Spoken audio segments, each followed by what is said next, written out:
Halo, saya lanjutkan kembali. Kaitannya adalah pertumbuhan mikroba pada proses yang kontinu. Di sini berbeda adik-adik dengan proses yang batch. Bisa kalian lihat, lingkungannya senantiasa berubah pada interval waktu tertentu, terjadi substrate depletion, artinya adalah pengurangan ya dalam substratnya, pembentukan toksin. Nah, toksin ini bisa jadi karena ada inhibitor yang mengganggu dalam pertumbuhan mikroba juga, dan juga terjadi pembentukan produk. Pada proses continuous culture, menyediakan kondisi lingkungan yang konstan. Kemudian, substrat selalu fresh karena ada input dan ada yang dikeluarkan secara prosesnya adalah steady state. Mungkin kalian tahu arti dari steady state ya. Kalau digambarkan mungkin kemarin ya di materi yang di nomor sini, prosesnya adalah batch, banyak sekali terjadi mungkin ada terbentuk toksin tadi ya, yang proses batch terbentuk substrate depletion, dan kemudian terbentuk produk juga jelas. Nah, tapi di sini untuk yang di batch bisa kalian lihat tidak ada input sama outputnya, artinya dia prosesnya adalah batch seperti ini, tidak ada input dan output. Nanti kita akan melihat bedanya dengan yang di continuous culture. Steady state di mana reaktornya adalah dinamakan chemostat. Nah, ini kalian bisa perhatikan bahwa selalu ada feed yang masuk ke dalam reaktornya. Jadi, chemostat itu mirip reaktor alir tangki berpengaduk, di mana ada input dan output selalu terus-menerus seperti ini, lajunya adalah continue, ada input, ada outputnya, steady state, sehingga volume dalam tangki ini senantiasa sebenarnya adalah tetap, seperti itu. Kemudian yang perlu kalian perhatikan lagi, di sini ada alat-alat yang mungkin mengatur untuk menjaga dalam keadaan di dalam tangki. Kita bisa perhatikan di sini ada yang namanya pH control.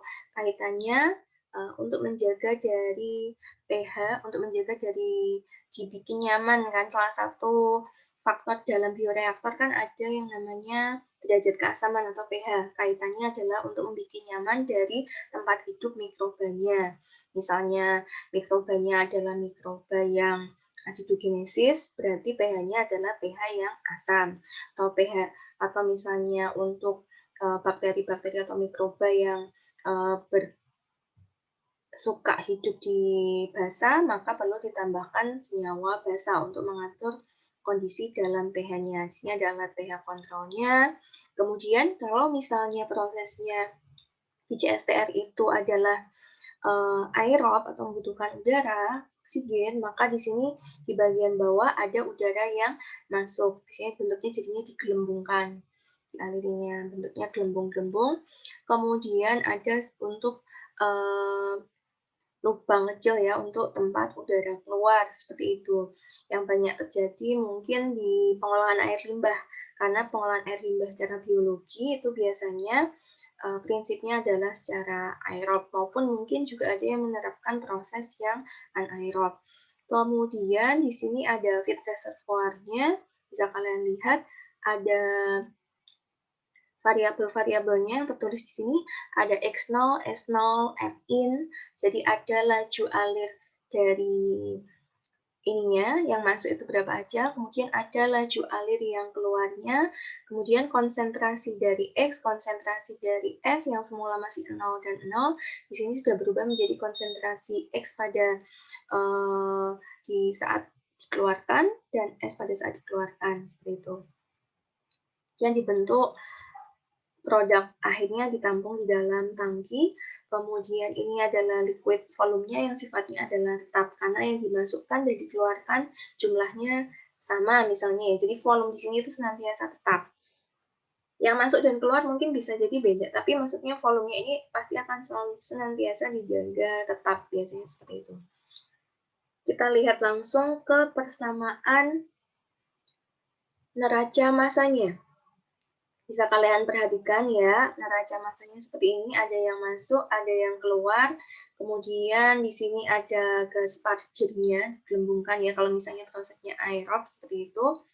Kemudian ada konsentrasi awalnya, bisa kalian perhatikan saat X0-nya di awal itu belum ada mikroba sama sekali, diasumsikan masih 0 atau bisa jadi konsentrasinya sangat kecil. Jadi lihat ya yang proses batch kan tadi konsentrasi dari mikrobanya kan cuma 1, berapa tadi ya pada saat P-nya sama dengan 0. Kemudian di sini P0-nya juga sama dengan 0 karena belum terbentuk produk. Nah, saat di laju output bisa kita lihat bahwa sudah ada nilai S, X, dan P yang tertentu. Di mana kita simbolkan dalam volume reaktor ini disimbolkannya adalah VR. Simbol-simbolnya ini kalian perlu ketahui. Kemudian mengasumsikan juga bahwa konsentrasi dalam larutannya dalam reaktornya ini dianggap sudah mendekati konsentrasi yang keluar. Jadi XP-nya ini sama. Kita tulis di sini neraca massa biomasa, biomasa ya ini ya. Jadi tetap ada dua, biomasa maupun substrat. Biomasanya kita perhatikan di sini ada F kali X0, ini yang input sama ya. Kemudian ini adalah yang output. Kemudian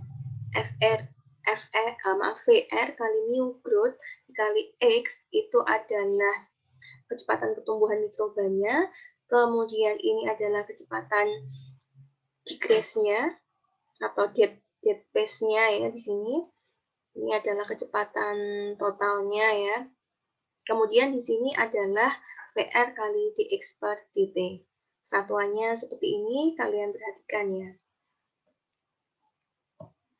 Nah, karena prosesnya adalah steady state, masih ingat di pelajaran APK 1 mungkin sudah diajarkan, saya yakin yang semester 3 juga paham, arti steady state karena laju in sama laju out-nya sama, otomatis dx per dt-nya dianggap sama dengan 0, artinya tidak ada akumulasinya 0. Gitu. Dx per dt sama dengan 0, sehingga persamaan yang tadi di awal kayaknya aduh panjang banget, di sini kita bisa dx per dt-nya kita anggap 0. Tapi sebelum ditulis sama dengan 0, kita bisa mengubah dulu karena di sini masih ada variabel VR, kita ubah ketemu satu variabel baru yaitu adalah D. Dengan D adalah D sama dengan F per VR atau laju aliran debitnya per volume dari reaktornya atau volume dari kemostatnya. Di sini, jadi kalian bisa lihat ya, dibagi VR semua, maka menjadi F per VR kali X0 dikurangi F per VR kali X ditambah, kita asumsikan misalnya tidak ada, ini total aja ya mungkin ya, total dari mu net kali X, mu net kan ada mu growth, ada KD di sini totalnya, sama dengan 0. Sehingga D kali X0 dikurangi D kali X min mu net, plus mu net kali X sama dengan 0. Sama kan dengan persamaan yang di sini. Sama. Oke. Nah, di sini pada kondisi steady state dan endogenous metabolism atau kecepatan kematiannya atau decrease-nya ini KD-nya diabaikan, dianggap KD-nya itu terlalu kecil dan growth-nya itu sangat tinggi, cepat, dan lain sebagainya, maka kita bisa menuliskan bahwa mu G itu sama dengan D atau dilution rate-nya, F per VR-nya. Kalau tak tanya sekarang, satuan dalam dilution rate itu satuannya dalam apa? Tadi satuan F itu adalah dalam liter per jam, kemudian VR adalah dalam volume, dalam liter, maka satuan dari dilution rate itu artinya adalah satuannya D, dilution rate itu satuannya dalam per jam atau jam pangkat min 1. Nah, satuan per jam itu kan mirip dengan satuan si mu G ya, sehingga saat kondisinya seperti ini, kita boleh mengasumsikan ya, misalnya kondisinya steady state, kemudian kecepatan kematian diabaikan, maka kita bisa menuliskan bahwa μg adalah sama dengan dilution rate, karena satuannya kan mirip, yaitu per jam juga, per waktu. μg ini adalah μ growth-nya saja atau fase pada saat pertumbuhannya saja, fase pada saat logaritmiknya saja yang dihitung. Nah, sehingga kita bisa mendapatkan suatu persamaan, kembali lagi ingat kalau rumusnya μg adalah ini, μm kali S per Ks plus S, ini adalah persamaan monod ya, adik-adik mungkin ingat di nomor berapa itu, μ growth, nah ini ya, saya tuliskan lagi, μ growth adalah μm kali S per Ks plus S,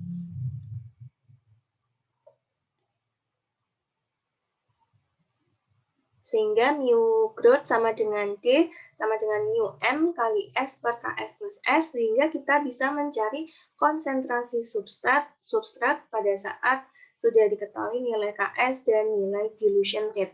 Kita bisa tahu nggak nilai dilution rate? Biasanya kita pasti sudah bisa mengetahuinya, karena kan kita merancang yang masuk itu berapa, misalnya ya, laju alirnya, debitnya kita atur misalnya yang masuk berapa liter per jam, kemudian kita bikin volume reaktornya sekian, nah maka kita bisa menentukan yang namanya konsentrasi dari substrat di dalam reaktor itu sendiri, gitu caranya. Langsung pakai aja rumus jadinya, nggak usah ditulis penurunannya, langsung pakai rumus jadi, ini yang penting sekali, yang mungkin akan keluar saat di UAS nanti ya. Kemudian bagaimana kalau neraca massa substrat? Sama, untuk neraca massa substrat tinggal diganti dengan yang namanya S ya di sini. F kali S0 dikurangi F kali S. Nah, di sini agak hati-hati ya adik-adik, karena untuk yang new growth-nya, untuk yang di substrat, di sini kalian perhatikan ininya adalah minus, kemudian di sini juga minus. Dimana di sini dikalikan dengan yield-nya produk per substrat ya, di sini ada keterangannya. Dan kalian perhatikan juga karena semua proses untuk hemostat atau proses yang ada di continuous culture itu adalah steady state, maka nanti kita ds per dt kita bisa abaikan menjadi sama dengan 0, kemudian PR-nya jangan lupa diubah dulu. Sehingga kita akan bisa mendapatkan persamaan seperti ini adik-adik. Langsung pakai aja persamaannya. Kemudian bisa kita cari, karena persamaannya seperti ini, kita bisa mencari konsentrasi dari X-nya, itu adalah nilai ininya. Ini langsung pakai jadi ya. Kemudian, untuk mencari konsentrasi dari X, tapi di sini kalian perhatikan ya, rumusnya kan X akhirnya adalah sama dengan yield dari mikroba atau biomas per substrat dikalikan S0 min S. S0 kita sudah tahu, pasti diketahui ya. Tadi S0 itu mirip seperti yang di soal tes, misalnya pada konsentrasi awal waktu 0, konsentrasi substratnya atau glukosanya itu berapa, misalnya 150 gram per liter. Nah, itu kita sudah tahu. Nah, yang di sini kan kita tadi tidak tahu. Dan S di sini tadi dirumuskan di slide sebelumnya adalah ini. Nah, kita mensubstitusi nilai S yang ini ke dalam persamaan yang di neraca massa substrat yang ini. Sehingga kita bisa menentukan konsentrasi dari X dan konsentrasi dari S pada saat di akhir. Seperti itu. Jadi kesimpulannya memang mau mencari konsentrasi X, konsentrasi S di akhir, dan juga tentu saja adalah konsentrasi produknya. Nah, kalau mencari konsentrasi produk bagaimana? Tinggal aja dikali sama yield-nya dari produk per substrat, biasanya seperti itu, ada nilai yield-nya mungkin diketahui. Oke, kemudian Oh ya, mungkin saya akan sedikit tanya ke kalian, kenapa ini minus, kenapa ini minus? Nah, kalian ketahui ya, namanya substrat adalah bahan baku. Bahan baku kan senantiasa lama-kelamaan akan habis menjadi produk. Nah, sehingga dia nilainya di sini adalah berkurang tandanya. Nah, kalau misalnya tak tanya, neraca massa di produk bagaimana, Bu? Gitu. Bagaimana? Neraca massa di produk itu mirip seperti ini, tinggal di sini diganti P0, P, kemudian tandanya di sini adalah positif karena produk adalah terbentuk, sehingga lama-kelamaan adalah bertambah banyak, seperti itu. Kemudian di sini adalah GP per GT. Gitu adik-adik, sepertinya nggak sulit sih sebenarnya. Nah, kemudian yang harus kalian perhatikan adalah bahwa saat pengerjaan dari neraca massa proses kontinu, itu selalu dibikinnya adalah dilution rate, ingat-ingat.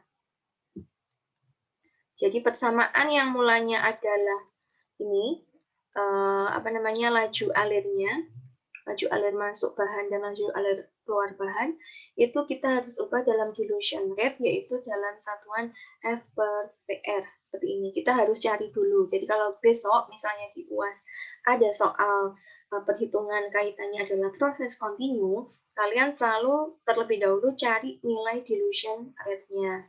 Seperti itu. Kemudian, neraca massa substrat di kemostat jika ada KD.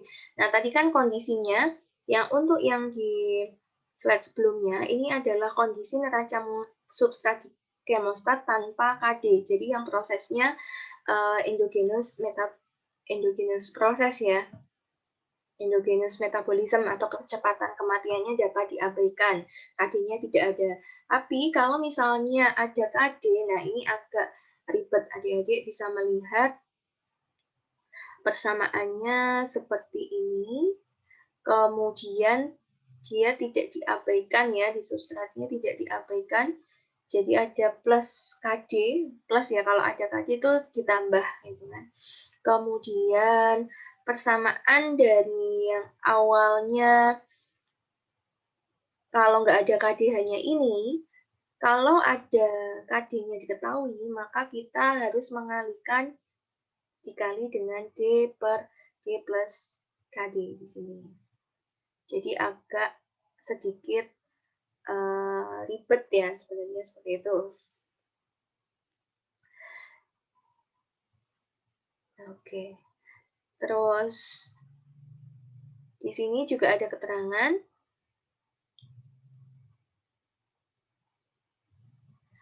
jika kondisinya steady state, DS per DT sama dengan 0 dan pembentukan produk disertakan serta mu net sama dengan D dengan KD tidak sama dengan 0 sehingga mu G sama dengan D per KD.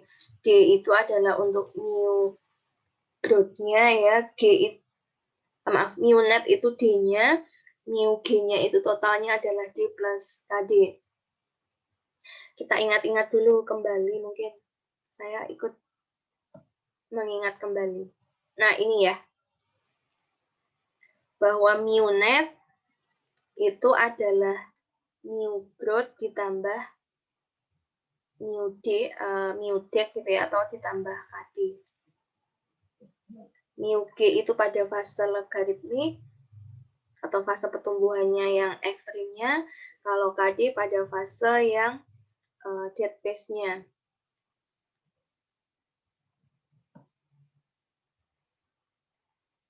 Oh ya, lag phase, eksponensial, stationary, dead phase cuma ada dua untuk pertumbuhannya. Kalau misalnya tadi ini nggak diabaikan,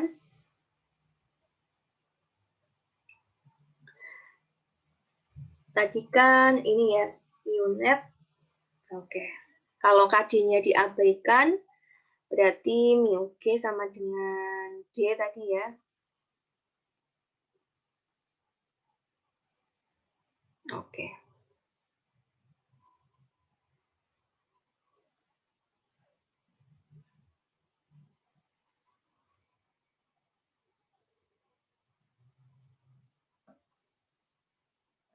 Oh, sebentar, ini mungkin agak terbalik, mungkin saya coba saya ada ralat mungkin adik-adik biar kalian lebih Paham? Karena di sini sebenarnya mu G sama dengan D itu betul. Yang tadi di slide saya yang di sini, tulisannya, maaf.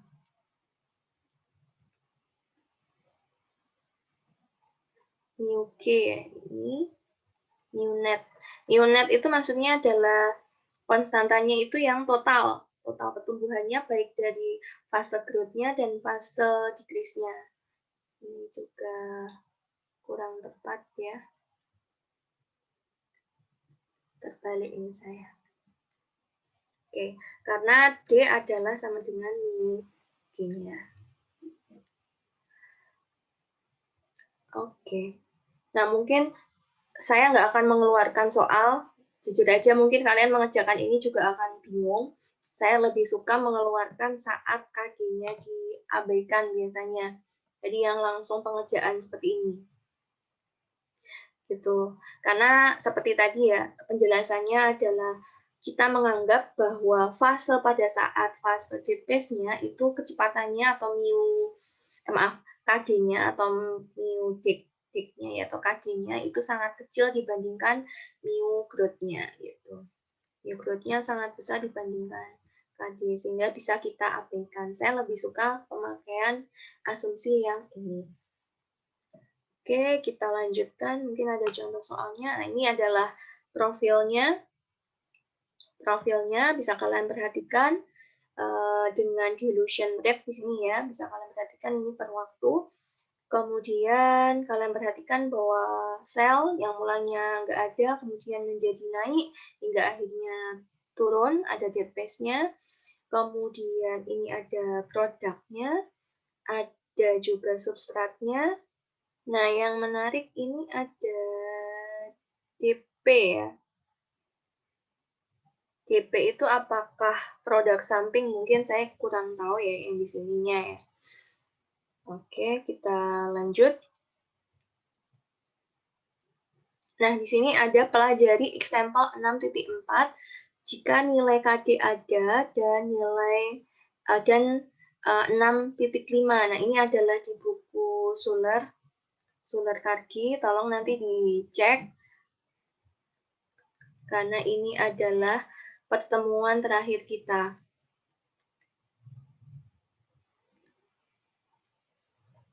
Tugas, mungkin saya tugasnya kalau kita online, saya rasa tugasnya tidak ke neraca massa ya, lebih ke nanti saya kasih tugas ada kaitannya dengan teori dulu aja mungkin. Ini adalah jenis-jenis operasi dalam yang continuous dan macam-macamnya. Ini yang batch, ini gambarnya seperti ini adik-adik biar tahu. Kemudian ini adalah continuous, tapi continuousnya dibikin seri ya, bisa kalian perhatikan. Dari yang masuk, keluar, kemudian masuk reaktor yang kedua, keluar, kemudian lanjut ke yang JSTR yang ketiga, seperti itu. Kemudian ini adalah tubular fermentor. Nah, kalau kalian tahu yang fermentor ini ada di, contohnya di Madukismo ya, di perusahaan gula.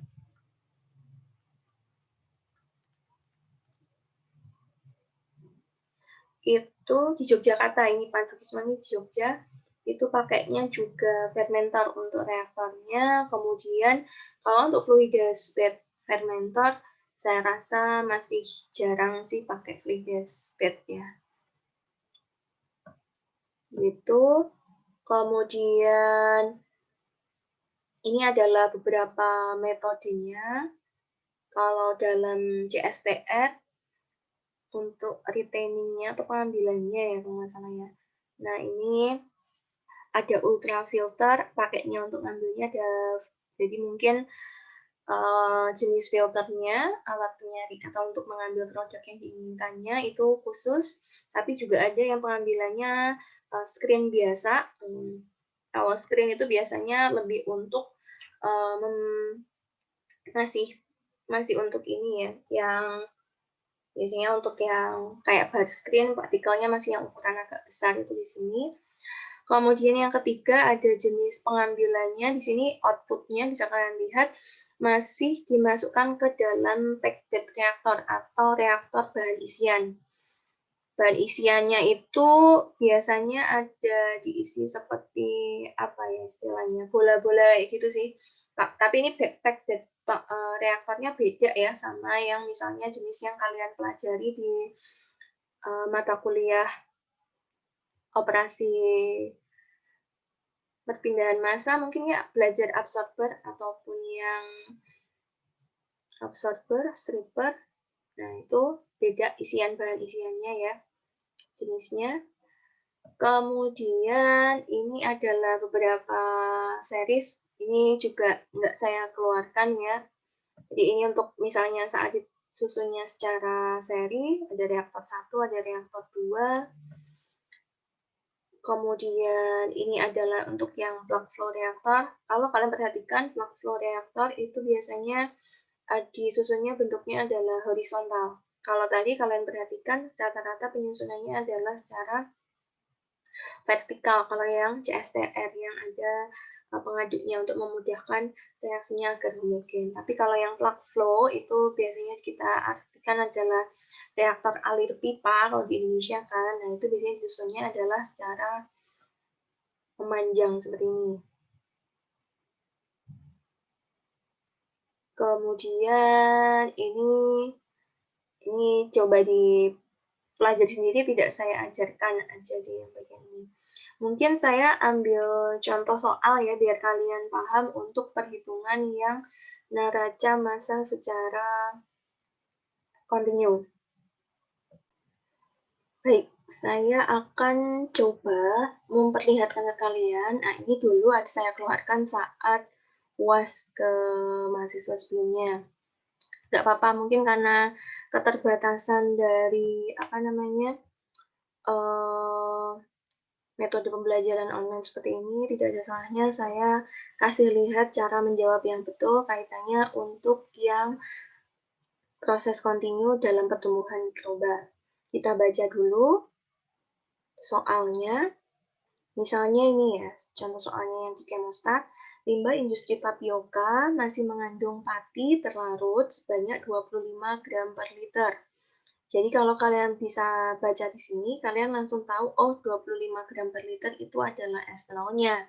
Karena di sini adalah pati. Pati di sini berarti dia sebagai bahan baku, dan dia adalah sebagai simbolnya S. Gitu cara menjawabnya. Dengan soal cerita dari ini. Akan dimanfaatkan sebagai bahan baku produksi biopolimer PHB dengan bantuan bakteri Alkaligenes eutrophus. Diketahui bahwa doubling time-nya bakteri tersebut adalah 3 jam dan yield bakteri tersebut sebesar 0,5 gram sel per gram pati atau YX per YS. Proses dilakukan dalam chemostat dengan kecepatan input sama dengan kecepatan output sehingga prosesnya adalah steady state, tidak ada akumulasi. Dengan flow rate-nya sebesar, ingat ada flow rate berarti artinya apa? Flow rate artinya adalah F-nya 46 liter per jam. Kalau doubling time biasanya kita simbolkan tau D ya. Tau D-nya adalah 3 jam. Kemudian yang ditanyakan di sini, berapa volume minimum chemostat yang diperlukan untuk proses tersebut? Harusnya kalian langsung tahu ya. Saya langsung bisa memperkirakan. Kemudian, apa yang terjadi jika digunakan chemostat yang volumenya lebih kecil daripada V minimum untuk flow rate yang sama seperti soal A. Jadi misalnya volumenya, jadi ada hubungannya antara volume dengan flow rate-nya atau dilution rate-nya. Nanti bagaimana hubungannya. Kemudian, jika digunakan chemostat dengan volume 1,2 kali volume minimum, perkirakan persentase pati yang telah terkonversi menjadi produk yaitu PHB dan biomasa. Anggap berlaku persamaan monod sehingga pada kondisi steady state, dilution rate dapat dihubungkan dengan konsentrasi substrat S sebagai berikut. G sama dengan mu max kali S per Ks plus S. di mana nilai Ks di sini diketahui 1,3 gram per liter. Dianggap yang menarik adalah dianggap kematian sel tidak dominan sehingga kecepatan pertumbuhan sel dalam kemostat dapat dinyatakan sebagai dx per dt mu growth dikurangi d kali x dengan dilution rate-nya d-nya sama dengan f per vr. Untuk v-nya adalah flow rate input sama dengan flow rate output. Kemudian volume reaktornya adalah volume kemostat dalam volume liter. Nah, langkah yang paling mudah dalam pengerjaan ini adalah kita harus tahu mencari apa dulu. Ingat, rumus untuk mencari doubling time, kita harus perhatikan. Rumus untuk mencari doubling time adalah tau doublingnya. Kalau saya bisa mencoret di sini, tidak bisa menulis. Tau D-nya itu sama dengan adalah ln 2 per mu net. Sehingga kita nanti bisa menuliskan, bisa nulis ternyata di sini. Langsung aja mungkin saya kasih lihat penyelesaiannya ya, agar kalian tahu cara menjawabnya, karena waktunya sudah terlalu mepet ya untuk mau ke UAS. Tadi diketahui ya, S0 itu 25 gram per liter, konsentrasi dari pati, ini 25 gram per liter. Kemudian tau D-nya itu adalah 3 jam, karena steady state, Fn sama dengan Fout 46 liter per jam. Oke ya, flow rate-nya. Kemudian Yx per S-nya atau yield-nya 0,5, Ks-nya 1,3, kemudian kita bisa menuliskan KD-nya diabaikan atau KD-nya sama dengan 0. KD sama dengan 0. Ini data-data yang kita tulis. Kemudian yang pertama adalah mencari volume minimum kemostat. Apa hubungannya volume? Padahal sudah diketahui volume, sudah diketahui F-nya, flow rate-nya. Hubungannya adalah berarti kita ada mencari, kalau ada volume, ada flow rate diketahui, berarti kita mau mencari dilution rate-nya sebenarnya. Nah, data dilution rate, ingat D itu hubungannya dengan mu growth mu net. Karena diketahui tau D-nya, kita langsung bisa mencari rumusnya tadi ya. Tau D adalah ln 2 per mu net sama dengan mu G min KD. Karena KD sama dengan 0, sehingga kita bisa mencari mu growth-nya. Nah, di sini mu growth-nya adalah 0,231 per jam. Nah, di sini tadi diketahui di rumus, diketahui ya, bahwa dx per dt, persamaan pertumbuhan mikroba, itu disederhanakan menjadi mu growth dikurangi d kali x. Seperti itu. Pada keadaan steady state sama dengan 0, sehingga mu growth sama dengan D, sama dengan 0,231. Ingat, Dmax adalah pada kondisi sama dengan mu growth, sehingga F per V min. Kenapa kok Dmax bisa V-nya min? Ya karena pembaginya kecil, sehingga akan diperoleh dilution rate-nya maksimum. Seperti itu maksudnya. Makanya soal yang A itu adalah volume minimum. Volume minimum artinya mendapatkan dilution rate yang maksimum. Sehingga ketemunya Dmax sama dengan F per VR, sehingga VR atau VR minimum sama dengan F per D. Ketemunya adalah 199,092 liter. Nah, apa akibatnya? Tadi yang di soal selanjutnya ya. Apa yang terjadi jika digunakan kemostat yang volumenya lebih kecil daripada volume minimum?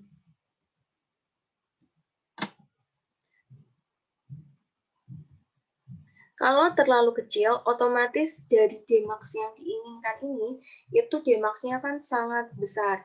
Sehingga jika D-nya sangat besar, maka dx per dt-nya di persamaan ini menjadi strip ini ya, maksudnya tidak terhingga. Artinya jumlah sel dalam populasi terus berkurang. Artinya lebih banyak yang dikeluarkan terus-menerus. Dilutionnya rate kan kecil ya, sehingga yang masuk dan keluar itu sel populasi terus berkurang mengalami wash out. Artinya itu banyak yang dikeluarkan sih, sehingga belum belum selesai waktu untuk pertumbuhan mikrobanya di dalam reaktor sudah dikeluarkan sehingga jumlah sel di dalam reaktornya itu berkurang. Maksudnya seperti itu jika dilution rate-nya terlalu berlebihan. Itu artinya karena volumenya kecil kan. Kalau volumenya kecil, waktunya itu kan otomatis menjadi kecil. Maaf, waktunya menjadi sangat besar karena dengan flow rate yang sama, sehingga akan lebih banyak yang jumlah selnya banyak yang di wash out. Gitu. Kemudian pertanyaan yang C, jika digunakan volume reaktornya adalah 1,2 kali volume minimum, sehingga langsung ketemunya sekian, D-nya dilution rate-nya lebih kecil. Kemudian yang ditanyakan di C tadi apa? Berapa persentase konsentrasi es yang terkonversi menjadi produk dan biomasnya gitu kan. Nah, di sini kalian perhatikan bahwa yang ditanyakan adalah persentase pati, konsentrasi pati. Sehingga yang ditanyakan di sini adalah tadi kita tahu S0. Habis itu kita harus mencari S akhirnya terlebih dahulu. Nah, persentase dari pati yang terkonversi itu persennya sama dengan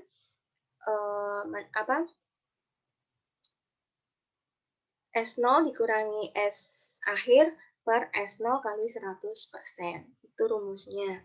Kita lihat di sini cara mencari S akhirnya. Rumusnya tadi sudah diketahui ya di soal mu max kali S per Ks plus S. Di sini kalian bisa menuliskan karena tadi D-nya berubah ya. D-nya adalah yang 1,93. Tapi untuk mu max-nya kita ambil yang dari mu growth-nya itu, yaitu 0,231 tetap 0,193, oke. Kemudian kita bisa menemukan S akhirnya. Setelah ketemu, maka kita bisa mencari persen konsentrasi S terkonversi, yaitu S0 min S per S0 kali 100%, ketemunya adalah 73,588%. Begitu untuk contoh soal di UAS yang mungkin akan saya keluarkan di mirip seperti ini, tapi dengan skema yang agak berbeda. Begitu mungkin dari saya. Di buku Suler itu juga ada example yang tadi sempat saya keluarkan di OneNote tadi. Itu bisa kalian pelajari baik yang di example 6.4 dan 6.5. Nah, 6.4 bisa kalian coba, itu mirip kayak tugas 3 kemarin yang kalian coba-coba ini. Kemudian 6.5 itu ada konsentrasi inhibitornya. Mungkin nanti bisa kalian lihat dan di situ ada solusinya kalau di example. Untuk tugas 4 nanti saya akan kasih di LMS, silakan nanti dilihat. Tugasnya adalah lebih ke teori saja, tidak hitungan. Begitu mungkin dari saya, kurang lebihnya saya mohon maaf selama perkuliahan 1 semester ini. Mudah-mudahan ilmu yang saya sampaikan bermanfaat. Terima kasih. Assalamualaikum warahmatullahi wabarakatuh.